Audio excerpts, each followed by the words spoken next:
I am receiving so many queries of people जहाँ पे students मुझे कह रहे हैं कि उनके लेक्चर्स जो है वो कंप्लीट नहीं हुए थे, तो अभी उनके लेक्चर्स कंप्लीट हुए हैं। कुछ सब्जेक्ट्स ऐसे हैं जिनका फर्स्ट रिवीजन भी बाकी है, कुछ सब्जेक्ट्स ऐसे जिनमें उन्हें समझ नहीं आ रहा है कि कैसे स्ट्रैटेजी करके कैसे प्लान करके उन्हें पढ़ना है, एंड कुछ ऐसे हैं जिनमें कॉन्फिडेंस नहीं आ रहा है बहुत पढ़ने के बाद। So you are on the right video, यहाँ पे आपको आपकी सारी क्वेरीज के सारे आंसर्स मिल जाएंगे। Hello guys, I am CS Ashna Solanki सोलंकी एंड ओनली 30 days are left for exams. उसमें भी अगर हम देखें तो 27 डेज ही हैं अभी हमारे पास में। लास्ट के 3 डेज अगर आप फर्स्ट एग्जाम के लिए भी हटाएंगे तो you have 25 to 26 days in your hands. अब इन डेज़ में पढ़ाई कैसे करनी है? अब ये 25 डेज़ जो है इन्हें आप लोगों को शेड्यूल इस मैनर में करना है। आप लोगों के पास में दिन में अगर आप देखें तो 24 आवर्स होते हैं, जिसमें से 8 आवर्स के आप स्लीप ले लेंगे प्रॉपर्ली। उसके बाद में आपके खाने बाकी सारी चीज़ों के अगर हम हटाते हैं तो 12 आवर्स कम्प्लीटली हटा दीजिए सारी अलग चीज़ों के। रिमेनिंग आपके हाथ में 12 आवर्स डेली के बचते ही हैं, 12 to 14 आवर्स बचेंगे। अब ये 12 आवर्स जो हैं उनका बाइफर्केशन ऐसा होना चाहिए कि आप लोगों को दिन में 6 आवर्स जो है वो सिर्फ रिवीजन के लिए रखना है। इट मीन्स जितना पढ़ा है उसी को रिवाइज़ करना है, एंड रिमेनिंग 6 आवर्स उन चीज़ों के लिए जो आप लोगों की अभी तक पेंडिंग है। काफ़ी लोग ऐसे होंगे जो कहेंगे कि जो छूट गया उसे मत करो, लेकिन मैं यही कहूँगी कि यस, छूटी हुई चीज़ को अब मत टच करो, लेकिन ये तो सोचो कि जो आपने अभी तक लेक्चर्स कंप्लीट करे उनका रिवीजन तो ज़रूरी है ना। काफ़ी बच्चे ऐसे हैं अभी जिनके लेक्चर्स कंप्लीट हो चुके हैं लेकिन उनको पूरा सिलेबस जो है वो एक बार का फर्स्ट टाइम का भी रिवाइज़ नहीं है, वो करना ज़रूरी है। तो उसके लिए आप सबसे पहले आप लोगों को दिन के जो 6 आवर्स हैं वो 6 आवर्स में आपको सिलेबस कंप्लीशन पे ध्यान देना है। इट मीन्स जो लेक्चर्स आपने कर लिए थे वो लेक्चर्स जो है उनका रिवीजन करना है। उसके लिए 2-2 आवर्स में आप 3 स्लॉट बांट सकते हैं, जहाँ पे आप अच्छे से जो लेक्चर्स कंप्लीट हुए उनको रिवाइज़ करेंगे, एंड जो भी आपको एक्स्ट्रा चीज़ें पढ़नी है, जो अमेंडमेंट्स आ रहे हैं, जो भी एक्स्ट्रा आप लोगों का बच्चा है ना, वो फर्स्ट 6 आवर्स में आप कंप्लीट कर सकते हैं। रिमेनिंग जो हाफ 6 आवर्स है उसमें आपको सिर्फ रिवीजन करना है। रिवीजन मीन्स जो आप पढ़ चुके हैं उसी को बार बार रिवाइज़ करना है। अगर आप मेरा शेड्यूल पूछें तो मेरा शेड्यूल इस तरह से होता था कि मेरे पास में एग्ज़ाम्स के लिए ओनली 15 डेज़ लेफ्ट थे, एंड उस टाइम पे मेरा टेक्स्ट सब्जेक्ट जो था उसके लेक्चर्स कंप्लीट हो पाए थे, एंड टेक्स्ट का पूरा रिवीजन बचा था मेरे पास में। तो मैंने क्या किया था कि मैंने विवेक गाबा सर की रिवीजन सीरीज़ जो है वो जो उन्होंने डाली थी रिवीजन जो मैराथन रहती है, तो लास्ट मोमेंट पे मैंने वो 15 डेज़ के लिए वो मैराथन पिक कर ली थी। कोई भी एक आपके अकॉर्डिंग आप पिक कर सकते हैं। अब उस मैराथन को मैंने किया था कि मैं 15 डेज़ तक कंटिन्यूसली रोज़ 3-3 आवर्स, मतलब मेरा पूरा दिन जो है मैं जितना पढ़ा हुआ है वो रिवाइज़ करती थी। उसमें भी ऐसा था कि मैं 3 आवर्स 1 सब्जेक्ट, फिर हाफ आवर का ब्रेक, फिर 2 आवर्स 1 सब्जेक्ट, फिर हाफ आवर का ब्रेक, फिर उसके बाद 3 आवर्स 1 सब्जेक्ट, इस तरह से पढ़ाई करती थी। इट मीन्स मेरे शेड्यूल में ब्रेक्स इंक्लूडेड रहते थे। 3, 5, 3, 2 इस तरह से मैंने पूरे दिन को डिवाइड करके रखा था। लास्ट के जो मेरे दिन के 2 आवर्स बचते थे उसमें डेली मैं टेक्स्ट करती थी, जिसमें सर का मैराथन वीडियो देखती थी मैं, एंड खुद से जो भी है वो 15-20 मिनट्स जो सर ने पढ़ाया उसको रिवाइज़ कर लेती थी। आप लोग ये गलती बिल्कुल भी मत करिए कि आप एक दिन में अभी एक सब्जेक्ट उठा रहे हैं, पूरा दिन बस उसी सब्जेक्ट को कर रहे हैं, क्योंकि 2 तरह के स्टूडेंट्स होते हैं। सबसे पहले वो जिनकी पूरी स्टडीज़ कंप्लीट हो चुकी होती है, जो इस मोमेंट पे एक या 2 बार उनके रिवीजन भी हो चुके हैं एंड उनका थर्ड टाइम रिवीजन चल रहा है। उनके लिए ये स्ट्रैटेजी बेस्ट है कि वो 1 डे 1 सब्जेक्ट करें एग्जाम्स तक, ताकि प्रॉपर्ली उनके टेस्ट पेपर्स भी सॉल्व हो पाए, सब कुछ हो जाए। सेकंड कैटेगरी स्टूडेंट्स हम जैसे लोग होते हैं जो कि बहुत सारे हैं अभी, और मोस्ट ऑफ द पीपल इसी कैटेगरी में भी फॉलो कर रहे हैं, जिनका सिलेबस भी कुछ कुछ सब्जेक्ट का बाकी है, कुछ का रिवीजन हो चुका है, कुछ का बाकी है। इट मीन्स बाइफरगेटेड सी है सारी चीज़ें, ऐसा कुछ भी नहीं कि पूरा पैकअप हो चुका हो। तो हम लोगों के लिए सबसे बेस्ट यही है कि हम लोग दिन को कुछ पार्ट्स में डिवाइड करें। आप लोगों के सबसे इंपॉर्टेंट अब फर्स्ट चीज़ ध्यान में रखिए, सुबह उठने और रात को सोने का टाइम अब चेंज नहीं होना चाहिए।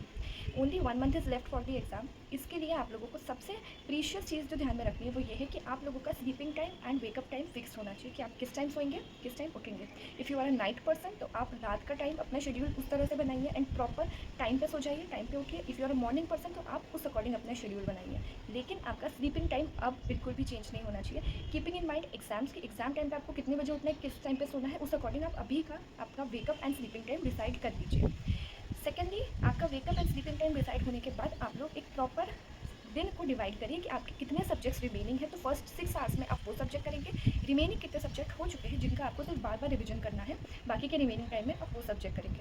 थर्डली, आपको अब हेल्थ पे ध्यान देना है। It is high time now कि अब आप जितना भी जंक फूड है वो खाना बंद कर दें। मेरे साथ ऐसा होता था कि मैं एग्ज़ाम्स के 2 महीने पहले से पूरा जंक फूड बंद कर दी थी। इट मीन्स ब्रेड हो गया, कुछ भी जंक आइटम्स हो गए, राइस हो गए, ऐसी चीज़ें जिनको डाइजेस्ट करने में हमारी बॉडी को टाइम लगता है, उन्हें मैं 2 महीने पहले से बंद कर देती थी, and I use to shift to healthy vegetables.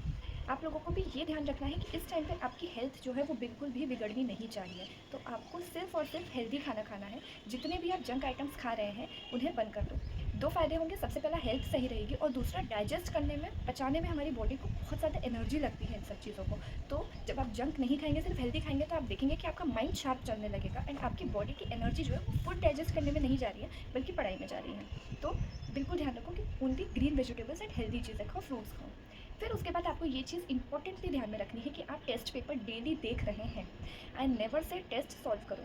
मैं जानती हूँ बहुत सारे रैंकर्स ऐसे होते हैं जो कहते हैं कि हमने 3-3 टेस्ट सॉल्व करे, 4-4 टेस्ट सॉल्व करें। I am not telling you to solve the test paper, पर हाँ मैं ये कहूँगी कि एक टेस्ट पेपर राइटिंग में सॉल्व करके ज़रूर जाओ, ओनली वन टेस्ट पेपर। वो आप कब करेंगे?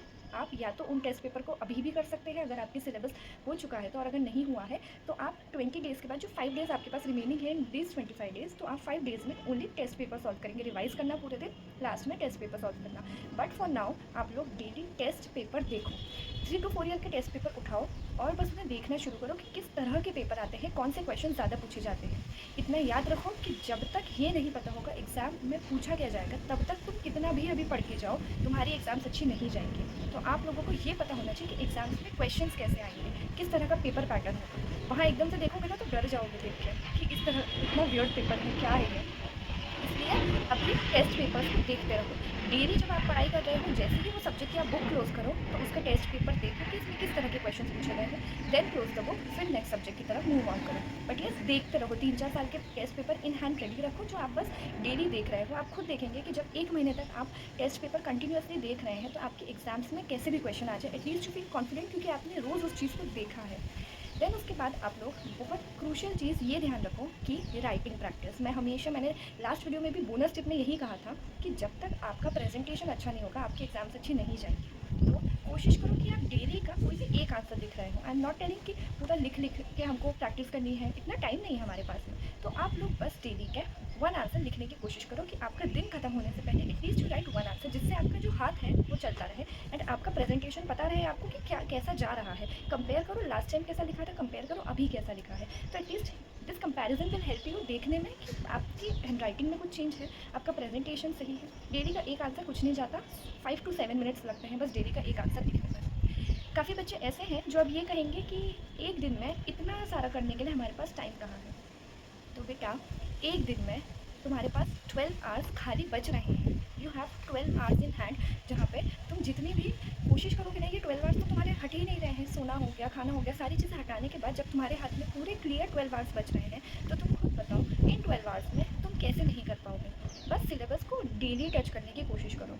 मेरा हमेशा से ऐसा होता था कि मेरे पास में अगर पूरा दिन है तो मैं डेली हर सब्जेक्ट पढ़ती थी, क्योंकि मैं इस सिचुएशन में थी कि मुझे लगता था कि मैं भूल ना जाऊँ कोई चीज़। मुझे डर लगता था कि कोई चीज़ दिमाग से ना निकल जाए मेरी। तो मैं डेली भले ही थोड़ा पढ़ती थी लेकिन हर सब्जेक्ट पढ़ती थी। तो तुम्हारे पास अगर पूरे 25 डेज़ हैं तो तुम पूरे 25 डेज़ एक सब्जेक्ट को डेली पढ़ रहे हो, 3-3 आवर्स 3-3 आवर्स। तो तुम रोज़ उस सब्जेक्ट को टच कर रहे हो, तुम्हारा दिमाग भी तेज़ चलेगा एंड तुम उस सब्जेक्ट को कवर भी पूरा तरीके से कर पाओगे, क्योंकि तुम किसी सब्जेक्ट को डेली पढ़ रहे हो। There is a difference between people who study one subject the whole day. अब आज उन्होंने एक सब्जेक्ट पढ़ा, कल परसों नरसों 7 दिन बाद इस सब्जेक्ट की टर्न वापस आएगी, तब तक तो उनके दिमाग से निकल ही जाएगा ना कि उन्हें पढ़ा क्या था। और वहीं दूसरी कैटेगरी ऑफ पीपल जो होते हैं वो एक सब्जेक्ट को एक दिन ना पढ़ के डेली थोड़ा थोड़ा पढ़ते हैं, तो वो सब्जेक्ट को डेली टच कर रहे हैं। इससे उनके दिमाग में वो चीज़ें जल्दी और अच्छे से ज़्यादा सेव होती है, क्योंकि वो डेली पढ़ रहे हैं। जब नेक्स्ट डे प्रीवियस डे का जो सब्जेक्ट तुमने किया था सेम टाइम पे उठाओगे तो याद रखो कि प्रीवियस डे जो सब्जेक्ट किया उसको रिवाइज़ करो, फिर आज का स्टार्ट करो। फिर नेक्स्ट डे जो तुमने 2 दिन पढ़ा उसको रिवाइज़ करो, फिर आज का स्टार्ट करो। तुम देखोगे तुम्हें हार्डली 10 to 15 मिनट्स लगेंगे प्रीवियस डे का रिवाइज़ करने में। लेकिन जब तक प्रीवियस डे का रिवीजन ना हो अभी का स्टार्ट मत करो, अदरवाइज़ डिफ़िकल्टी हो सकती है, भूल सकते हो। ये पैनिक सिचुएशन है। इस सिचुएशन में अगर तुमने छोटी सी भी ऐसी कोई गलती करी ना, टाइम टेबल गलत बनाने की, गलत पढ़ने की, गलत टीचर को पिक करने की, गलत लेक्चर सुनने की, तो टाइम भी जाएगा, वेस्ट भी हो जाएगा एंड अटेम्प्ट भी है हमारा।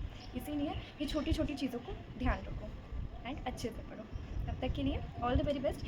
नेक्स्ट कुछ वीडियोस में मैं आप लोगों के साथ सारे सब्जेक्ट की अब स्ट्रैटेजी शेयर करने वाली हूँ कि किस सब्जेक्ट में ABC एनालिसिस कैसी होनी चाहिए और आप लोगों को पढ़ना कैसे है, क्योंकि कुछ छोटी छोटी चीज़ें हैं जो मैंने बहुत ज़्यादा मतलब ऐसा फेल होने के बाद सीखी थी। बट यस, जब मुझे समझ आई तो मुझे उन चीज़ों ने ही एज अ सेवियर मुझे संभाला था बाकी के एग्ज़ाम्स में। मैं आप लोगों के साथ वो स्ट्रैटेजीज ज़रूर शेयर करूँगी, और कुछ छोटी छोटी चीज़ें जो आप लोगों को मैंने बताई थी पॉजिटिविटी से रिलेटेड हो गया, मैनिफेस्ट कैसे करना है अपने एग्जैक्ट रिजल्ट को, वो चीज़ें भी मैं इस चैनल पे आप लोगों को बहुत जल्द सारी चीज़ें बताने वाली हूँ। इट मीन्स एग्जाम से पहले सही टाइम पे सही कंटेंट आप लोगों के पास आ जाएगा, जो आप लोगों को इस बार एग्जाम्स क्लियर करने में बहुत बहुत बहुत ज़्यादा हेल्प करेगा। सो जस्ट स्टे कॉन्फिडेंट, पढ़ते रहो, अच्छे से मेहनत करते रहो, बिल्कुल भी टेंशन मत लो। बहुत पैनिक सिचुएशन आसपास है, तुम खुद अगर पैनिक में आ जाओगे, अभी जो हो भी रहा है वो भी नहीं हो पाएगा। Just stay calm and stay focused and subscribe to the channel, stay connected अगली वीडियोज़ के लिए। तब तक के लिए ऑल द वेरी बेस्ट।